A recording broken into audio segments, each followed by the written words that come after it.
예, 우리가 전에 한번 나누었던 것처럼 양은 지독한 근시 동물이라고 합니다. 눈이 좋지 못해서 약 15m 정도만 떨어져도 전혀 보지 못한다고 합니다. 여러 가지 조건을 볼 때 양은 척박한 땅에서 살아가기에 너무나 신체적으로 단점이 많은 동물입니다. 그럼에도 불구하고 양은 광야에서 살아갑니다. 양보다 훨씬 신체 조건이 좋고 지능이 뛰어난 동물들도 광야에서 생존하지 못하는데 양은 살아갈 수 있습니다. 왜 살아갈 수 있습니까? 양은 한 가지만 제대로 하면 됩니다. 그 한 가지란 목자를 잘 따르는 것입니다. 우리가 성경에 보면 나중에 예수님의 오른쪽에 양들이 서고 왼쪽에 염소들이 선다고 성경은 말씀하고 있습니다. 왜 양과 염소로 비교하고 있을까요? 양은 목자가 앞서서 가면 그 뒤를 그냥 따라간다고 합니다. 양은 그거 하나만 잘하면 되는 것입니다. 반면에 염소는 자기가 목자를 앞서서 나간다고 합니다. 그래서 염소는 줄로 묶어서 데리고 가는 경우가 많답니다. 풀을 뜯길 때에도 혼자 멀리 갈까봐 긴 줄을 나무나 기둥에 묶어 놓습니다. 우리가 이런 것을 생각하면서 나는 목자를 따라가는 양인지 목자를 앞서서 가려고 하는 염소인지 우리도 우리 자신을 객관적으로 볼 수 있으면 참 좋겠다, 그런 생각을 많이 해봅니다. 단순하게 목자만 따라가면 되는 믿음도 이처럼 단순한 믿음이 능력을 가지는 것입니다. 너무 복잡하게 생각하고 이리저리 계산하고 많은 궁리를 해봐야 더 많은 염려와 불안 속에 하나님을 향한 신뢰가 더 깊어지기 어렵습니다. 신학에서 우리가 독일 신학을 굉장히 사변적인 신학이라고 얘기합니다. 너무 생각과 이 말이 많이 들어갔다는 것입니다. 오늘날 유럽의 교회들의 처지가 어떻게 되었습니까? 많이 황폐화되었습니다. 그들은 신학을 생각하면서 오히려 상념과 번민을 많이 했습니다. 그런데 예수를 믿는 데 있어서 이 과정을 반드시 거쳐야 합니다. 고민도 해보고 하나님과 부닥쳐도 보고 원망도 해보고 하면서 인간의 수많은 지식과 방편을 동원해 보아도 하나님의 어리석음의 단계조차 이룰 수 없고 하나님의 미련한 생각만큼도 올라갈 수 없다는 것을 우리가 처절하게 깨우쳐야 할 것입니다. 늘 갖고 있는 나의 적당한 핑계, 그것으로 주님을 속일 수 없습니다. 왜 예수를 안 믿습니까? 어떤 고민을 하고 사십니까? 여러분, 늘 같은 대답, 같은 생각, 그것은 아닌 것입니다. 수많은 인생의 굴곡과 파란만장함을 겪었다 하더라도 내가 깊은 믿음의 경지에 이르렀다 하더라도 하나님을 내가 온전히 이해했다거나 하나님은 이런 분이시다라고 하나님을 표현해낼 수 없습니다. 피조물은 그것이 불가능한 것입니다. 그럼에도 마치 하나님을 잘 아는 것 같이 말하는 사람들이 있습니다. 그리고 그러한 책들도 너무나 많이 있습니다. 엊그저께도 책방에 갔더니 예수가 전부다 이런 책을 권하면서 너무나 좋대요. 그래서 제가 그랬어요. 나는 이렇게 자신 있는 제목은 잘 안 읽습니다. 그랬더니 그냥 그렇게 붙여서 그런 것이죠. 그래서 제가 서갖고 몇 페이지를 봤습니다. 그건 아닌 것 같아요. 저한테는 아닌 것 같고, 사람마다 물론 다 다르겠지만 우리가 사람이 하나님을 그렇게 거절하지 못합니다. 그러니까 우리가 하나님 앞에 정말 불확실하고 의심이 생기는 것은 하나님 앞에 정직하게 물어봐야 된다고 생각합니다. 여러분, 교회에서 하나님께 대해서 원망을 하거나 하나님께 대해서 정말 불공평하다 이렇게 얘기하는 것을 마치 금기시하는 그러한 경우들, 분위기가 많습니다. 그렇지만 그러한 과정을 겪어야 하나님은 사랑이시다라는 것을 알게 됩니다. 하나님이 나를 미워하시는 것 같아도, 하나님이 나를 때리시는 것 같아도 우리가 그 과정을 거치고 내가 깨져야 하나님은 사랑의 매밖에 때리지 못하신다, 그 결론에 도달하게 되는 것입니다. 얼마나 홍수처럼 그런 책들이 많은지 모릅니다. 그런데 양은 그런 궁리를 하지 않습니다. 양은 내일 어디로 갈지 고민하지 않습니다. 내일 무엇을 해야 될지도 계획하지 않습니다. 양은 어느 길이 맞는 길인지 판단하지도 않습니다. 그저 목자를 알아볼 가까운 거리를 유지하며 목자의 음성을 들을 수 있는 거리 안에서 귀만 열고 따라가면 되는 것입니다. 실로 이 단순한 방법이 양으로 하여금 광야에서 그 생명을 유지시켜 주는 것입니다. 여기서 나타나는 단순한 믿음이란 목매무지한 믿음을 말하는 것이 아닙니다. 기도도 안 하고 말씀도 안 읽고 묵상도 안 하고 실천도 아니하는 그런 믿음이 아닙니다. 하나님이 다 알아서 해주시겠지. 예전에 어떤 기독교 저널에서 제가 그런 걸 봤습니다. 그 사람이 한 2년 전에 그때 방언을 받았나 봐요. 뭐 그거야 하나님의 은사니까. 그러면서 자기가 그래. 하나님이 나한테 그걸 주셔서 하나님이 나를 사랑하는 걸 아니까 나는 딱 한 번 기도하고 끝입니다. 내가 세상에 참 이런 오만이 있나 그랬어요. 예수님도 겟세마네 동산에서 똑같은 기도를 예수님도 3번을 했습니다. 낮아지지 못하는 그러한 것이 있습니다. 단순한 것이 아니라 그것은 목매무지한 것입니다. 여러분, 하나님만을 의지하는 순전한 믿음에 도달하기 위해서 우리는 많이 고민하고 생각하고 말씀과 나를 정말 부닥쳐야 하는 것입니다. 여러분, 다윗은 지혜가 모자란 사람이 아니었습니다. 우리가 아는 대로 그는 누구보다 용맹한 사람이었고 다윗은 누구보다 감성도 뛰어났습니다. 여러분, 시편 150편 중에 반 이상을 다윗이 쓴 것입니다. 그는 하나님 앞에 온전한 마음을 가졌으며 성경 말씀대로 사울 왕이 자기를 죽이려고 그렇게 애썼지만 그 2번이나 죽일 수 있는 기회에 하나님께서 기름 부으신 자를 내가 직접 원수를 갚지 않겠다고 하나님께 맡겼습니다. 그리고 그의 심성은 하나님의 마음과 합한 사람이었습니다. 거기다가 그는 최고 권력의 왕까지 되었습니다.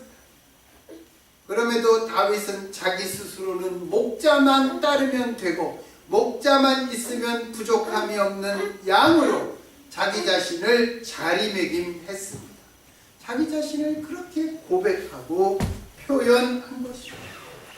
여호와를 향한 이 순전한 믿음, 양처럼 단순한 믿음, 바로 이러한 믿음이 그로 하여금 역경과 고통 속에서 감사의 고백과 감사의 찬송을 하도록 만든 것이었습니다. 그래서 다윗은 그가 목동이었을 때나 이스라엘의 왕이었을 때나 한 마음, 한 고백, 한 신앙을 가지고 있었던 것입니다. 반면에 사울왕은 어땠습니까? 사울왕은 스스로를 작게 여길 때, 우리 베냐민 지파는 작은 지파입니다. 거기에서도 내 아비의 집은 가장 작습니다. 그렇게 자기 스스로를 작게 여길 때, 그리고 사울왕은 평상시에는 하나님을 잘 믿었습니다. 그러나 그가 모든 권력을 가진 왕이 되었을 때 왕으로서도 하지 말아야 될 것이 있습니다. 제사장에게 맡겨진 하나님께 드리는 제사까지 그는 월권을 하게 되었고, 급한 일이 생겼을 때는 그는 하나님 앞에 무릎 꿇고 기도한 것이 아니라 엔돌에 있는 밀점하는 점쟁이까지 찾아갔던 것입니다. 우리가 상황에 따라서, 내 지금 처지에 따라서 우리의 믿음이 이렇게 오르락 내리락 하고 내가 처한 위치가 이렇게 앞뒤로 바뀌면 그것은 안 되는 것입니다. 오늘 3절은 내 영혼을 소생시키시고 자기 이름을 위하여 나를 의의 길로 인도하시는도다. 그 가운데 뒷부분입니다. 자기 이름을 위하여 나를 의의 길로 인도하시는도다. 우리가 그것을 생각해 보겠습니다. 여러분, 광야는 사람들의 통행이 드문 곳입니다. 그러므로 거기에는 잘 정비되고 닦아진 도로는 없습니다. 그나마 마을과 마을, 오아시스와 오아시스 사이를 다니는 사람들의 왕래를 통해 약간의 흔적들이 남겨져 있을 뿐입니다. 여러분, 이것은 1960년대 설악산도 그랬습니다. 1960년대에 그 설악산을 이렇게 대학생들이 등반을 갔다가 설악산을 이렇게 그 내설악에서 외설악으로 넘어가는데 길을 못 찾으니까 이 사람들이 가다가 길을 잊어버립니다. 그러다가 정말 한 2시간, 3시간씩 지도는 물론 가져가죠. 독도법을 보고 저게 이거보다 높고 이게 저거보다 낮으니까 요것일 것이다. 요리 가면 길이 있을 것이다. 그렇게 한 2-3시간 헛방을 치다가 나중에 정말 서서 오줌 좀 누고, 그리고 소변 보다가 이거 길 같은데, 왜? 사람 다니는 흔적이 남아있기 때문에. 광야도 그렇다고 합니다. 그러니까 사람들을 위해서 만든 도로도 없는 판에 양들을 위해서 만들어진 길 같은 것은 기대할 수도 없는 것입니다. 목자는 바로 그런 상황에서 양을 인도하는 것입니다. 여러분, 우리들의 미래도 아직 정말 제대로 닦여진 길이 없는 것입니다. 주께서 그런 길을 앞장서서 인도해 주시는 것입니다. 출애굽을 할 때 하나님의 언약궤를 맨 제사장들이 이스라엘 본질보다 3일 길을 앞서서 행했습니다. 하나님께서 모세에게 너희가 아직 이 길을 가보지 못했다. 그러니까 하나님의 언약궤, 하나님의 임재하심이 이스라엘 백성의 갈 길을 3일을 앞서서 가셨다. 그렇게 인도하시는 것입니다. 그런데 목자는 사람들이 다니는 최단거리 지름길로 양을 인도하지 않습니다. 목자는 양에게 가장 안전한 길을 선택하거나 물이 있는 곳, 풀이 있는 곳으로 인도합니다. 여러분, 그 길은 목자를 위해서 가는 길이 아닙니다. 또 양이 스스로 좋다고 선택한 길도 아닙니다. 때로는 양이 이동하기에는 경사가 너무 급해서 지그재그로 천천히 돌아서 가야만 할 수도 있습니다. 때로는 풀이 있는 곳에 가기 위해 험한 골짜기를 건너가야만 한다는 것입니다. 어느 길이든지 목자는 양을 위해 최선의 길을 선택합니다. 그리고 양은 그저 목자를 믿고 따라만 가면 된다는 것입니다. 목자가 인도해서 가는 길을 성경에서는 의의 길이라고 말씀하고 있습니다. 우리는 길 대신 주님을 따라 구원을 얻습니다. 주님의 인도를 따라 우리는 앞으로 완성된 약속의 땅에 들어갈 것입니다. 또한 하나님을 믿는 사람이라면 누구나 주가 의로운 길이신 것처럼 우리도 바른 행실의 모습으로 살아가야 할 것입니다. 정의와 진리 가운데 우리가 살아가야 합니다. 남을 배려하는 그러한 삶을 살아가야 됩니다. 하나님의 의로 구원을 받고 우리도 하나님께서 주신 그 의를 나타내서 하나님께 영광을 돌려야 할 것입니다. 이러한 모든 것을 포함한 의의 길이라는 그 단어의 원뜻은 바른 길이라는 것입니다. right path라는 것입니다. 바른 길. 바른 길 아니면 옳은 길의 의미는 양이 어려움을 당하지 않고 피해를 입지 않고 다닐 수 있는 가장 좋은 길이라는 그런 뜻이 아닙니다. 광야의 사정은 양이 아니라 목자가 잘 알고 있습니다. 그래서 목자의 판단에 의해 양에게 가장 적합한 길로 가는 것입니다. 그 길이 때때로 우회하는 길이 될 수 있고 험한 골짜기의 길이 될 수도 있습니다. 그러나 그 길은 적어도 양에게는 반드시 가야만 하는 그러한 길인 것입니다. 그런데 우리는 우리의 지식과 경험을 지나치게 맹신하는 경우가 많습니다. 그래서 우리가 보기에 좋은 길로 가려고 하는 것입니다. 창세기에 롯이 뭐라 그랬습니까?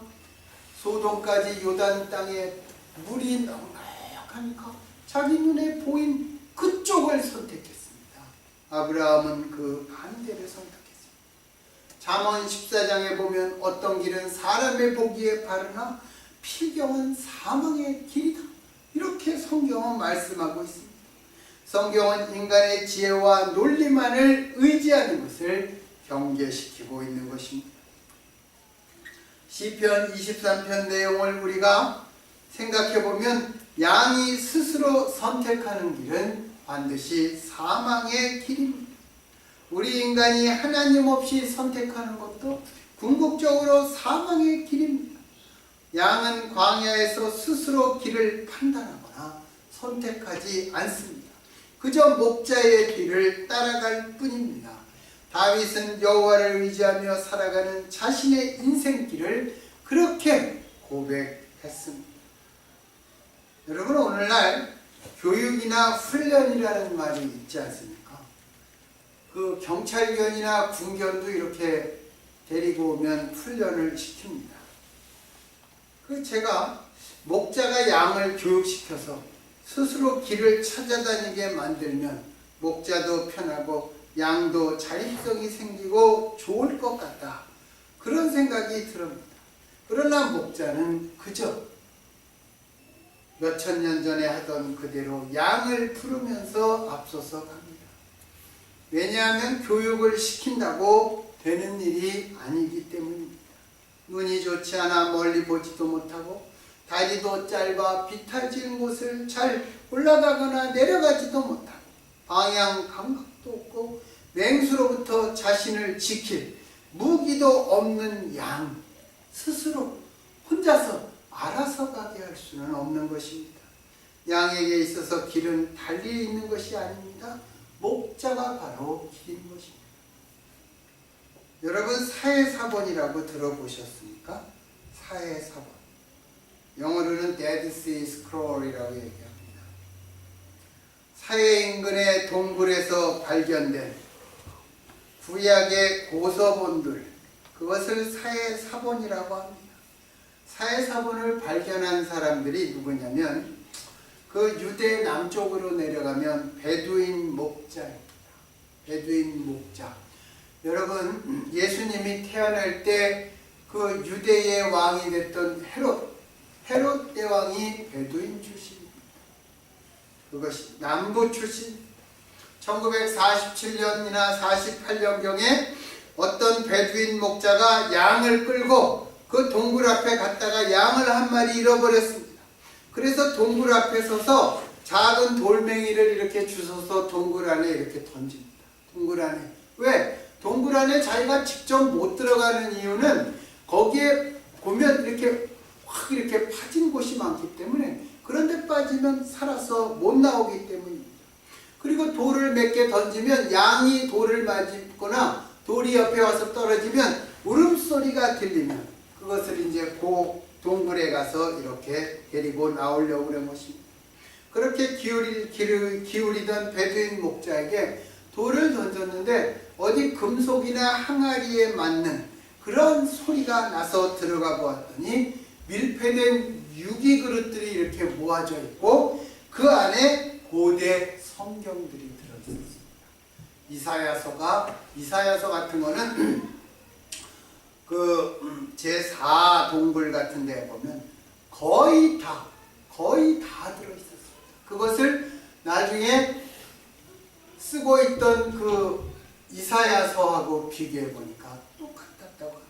거기에는 시편 등도 나왔고 그 두루마리가 나왔습니다. 그는 그 베두인 목자는 그 성경을 헐값에 고물상에 팔았습니다. 그것을 산 성경 고소본 장사가 당시 100만 불이라는 어마어마한 돈을 받고 그 서양의 그 박물관 이런 데다가 팔았습니다. 그 뒤로 사회인구는 성경 고소본을 찾기 위한 전쟁터가 되었습니다. 이집트의 쓰레기 더미들을 모아놨던 그 옛날 쓰레기 더미죠. 그 파피루스 쓰레기 더미에서도 일부가 발견되고 그랬다고 합니다. 어떤 목사 한 사람이 광야 생활을 연구하기 위해 베두인족 속 마을을 찾아갔습니다. 그리고 그가 내가 여기 지역을 가고 싶다고 말합니다. 어떻게 찾아가야 되는지 길을 가르쳐 주십시오. 아마 GPS가 없었는지 그건 모르겠어요. 그랬더니 그 말을 들은 베두인 목자가 이렇게 말했답니다. 내가 길입니다. 나를 따라오면 됩니다. 여러분 이 말 어디서 많이 들은 말이죠?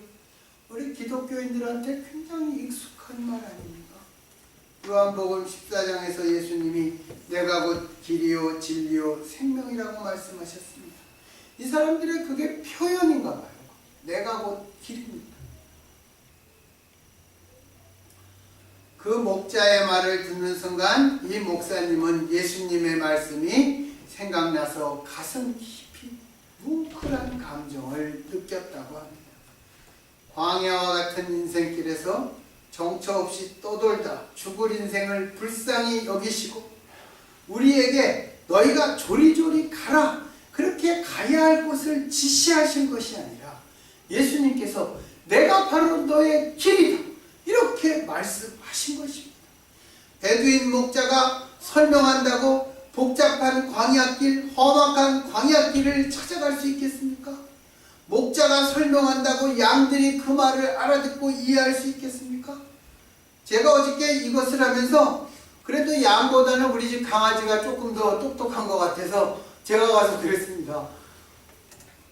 야 쿠퍼, 너 저기 가서 저 방 가서 저 방 두드리고 문 열고 저기 저 정준이 오라 그래. 아마 20번 얘기해봤습니다. 우리 집사람이 저기서 앉아서 막 웃어요. 별걸 다 그걸 알아들으면 대박이다 이러면서 모르는 것입니다. 양도 모르는 것입니다. 요렇게 가면 됩니다. 목자가 설명한다고 양이 이해할 수 있겠습니까? 예수님과 얼굴과 얼굴을 맞대고 3년이나 직접 가르침을 받았던 제자들도 이해하지 못하지 않았습니까? 우리는 뭐가 좀 다르나요? 우리가 주님의 뜻을 다 알 수 있으며 정말 이 세상을 향한 주님의 모든 의도와 목적과 방법을 다 알 수 있겠습니까? 여러분 길이 따로 있는 것이 아닙니다. 양에게는 목자가 바로 길인 것입니다. 여호와께서 곧 길이시며 예수 그리스도가 곧 길이십니다. 그래서 다윗은 바로 이렇게 고백하고 있는 것입니다. 목자가 의의 길, 바른 길, 최선의 길로 양을 인도하시는 분. 다르게 말하면 목자 자신이 양에게 바로 최고의 길이라는 것입니다. 그런데 다윗은 여기에 한 가지를 더 추가했습니다. 왜 나를 의의 길로 인도하십니까? 바로 하나님 당신의 이름을 위하여 인도하신다는 것입니다. 자기 이름 때문에 양을 바른 길로 인도한다는 것입니다. 여러분, 이스라엘이 이집트에서 나와서 가나안의 기업을 얻고 33번의 전쟁을 할 동안 유대 사람들은 성경에 보면 그것이 여호와의 전쟁기에 기록되었더라 이렇게 나옵니다. 왜 여호와의 전쟁이라고 그랬습니까? 하나님의 이름 때문에 하나님께서 그 백성 약하고 작은 무리였지만 그들을 훈련시켜서 당신의 거룩한 이름, 그것 때문에 승리하게 하신 것입니다. 목자는 양을 사랑합니다. 목자는 양을 위해 스스로 길이 되어 먼 길을 오가는 수고를 마다하지 않습니다. 그러나 그것이 단지 양만을 위해서 그러는 것이 아닙니다. 양을 향한 당신의 사랑, 그 이상의 것이 있다는 것입니다. 그것이 바로 여호와의 여호와 되심이라는 것입니다. 여호와께서 모세에게 주신 제 세 번째 계명이 무엇입니까? 너는 내 하나님 여호와의 이름을 망령되이 일컫지 말지어다. 정말 참 신은 당신의 이름값이 그렇게 소중하다는 것입니다. 정말 당신을 믿는 그 그리스도인들이라 할지라도 하나님께서는 우리들의 어리석음이래 당신의 존귀함과 거룩함이 훼손당하지 않게 그것을 원하신다는 것입니다. 왜 그렇습니까? 여호와만이 참 하나님이요 참 신이기 때문입니다. 목자는 절대로 늑대나 이리처럼 행동하지 않습니다. 그리고 목자는 양의 잘잘못도 동시에 따지지 않습니다. 모두 불쌍히 보고 모두 사랑하는 것입니다. 여러분, 사랑이라는 것이 내 마음에 들면 사랑하고 내 마음에 들지 않으면 미워하는 그런 것이 아닙니다. 하나님의 사랑은 제가 여러 번 얘기하지만 첫 번째가 의지적인 사랑입니다. 내가 너를 사랑하겠다 그런 것입니다. 네가 어떻게 하더라도 나는 너를 사랑하겠다 그런 것입니다. 그래서 잘잘못을 따지지 않습니다. 목자는 농부처럼 농부가 씨앗을 이렇게 심어놓고 자라는 것을 가꿔주기는 하지만 그렇게 바라보기만 하지도 않는 것입니다. 목자는 양을 대함에 있어서 그 이름을 부끄럽게 할 어떤 짓도 하지 않습니다. 하나님을 믿는다고 하는데 정말 우리가 이 세상에서 죄나 짓고 허물이 많고 더러운 짓 많이 할 그런 것이야. 포도나무가 열매를 맺을 수 있도록 뿌리로부터 우리들에게 당신의 새로운 영양분, 그것으로 우리를 변화시켜 주신다는 것입니다. 이것이 목자 되신 여호와 하나님의 신실하심을 향한 다윗의 고백입니다. 자기 이름을 위하여 나를 의의 길로 인도하십니다. 그래서 목자라는 그 이름만으로 양은 부족함이 없는 것입니다. 우리의 삶도 다윗 시대의 광야를 살아가는 양과 별반 다르지 않을 것입니다. 우리도 양처럼 바로 잠시 후를 모릅니다. 그러나 우리에게는 당신의 존귀하심과 거룩하심의 이름을 걸고 앞장서서 인도하시며 지키시는 목자가 있습니다. 그분이 오늘도 우리를 인도하여 주실 것을 믿습니까? 그리고 우리도 역시 우리의 이름에 부끄럽지 않은 그리스도인이 되려고 노력하고 있습니까? 여러분, 우리의 이름이 무엇입니까? 그리스도인. 믿지 않는 사람들이 우리를 볼 때는 우리 한 사람 한 사람이 다 이름이 있지만 우리 전체적으로는 그리스도인입니다. 예수님을 닮은 사람, 그게 그리스도인의 뜻입니다. 우리가 하나님 앞에 성도요, 우리가 하나님 앞에 교회, 우리가 하나님의 성전이고 나아가서 하나님의 자녀입니다. 가정에 가면 누구입니까? 가정에서는 아버지며 어머니고 직장에서는 열심히 일하는 직장인이 되는 것입니다. 그럼에도 불구하고 우리가 살아가는 삶은 치열한 광야입니다. 우리는 그런 곳에 서 있는 것입니다. 그러나 광야라 할지라도 그리스도인이라는 그 이름에 부끄럽지 않은 인생이 되도록 당신의 이름을 위해서 우리를 의의 길로 인도하시는 하나님처럼 우리도 우리 주 예수 그리스도의 영으로 충만해야 될 것입니다. 다윗이 가졌던 순전한 믿음으로 목자 되신 예수님을 따르며 감사로 고백하는 우리를 당신의 거룩한 이름을 위해서 의의 길, 바른 길, 옳은 길로 인도하여 주시는 우리 주 예수 그리스도의 이름으로 간절히 축원합니다. 기도하겠습니다. 주님.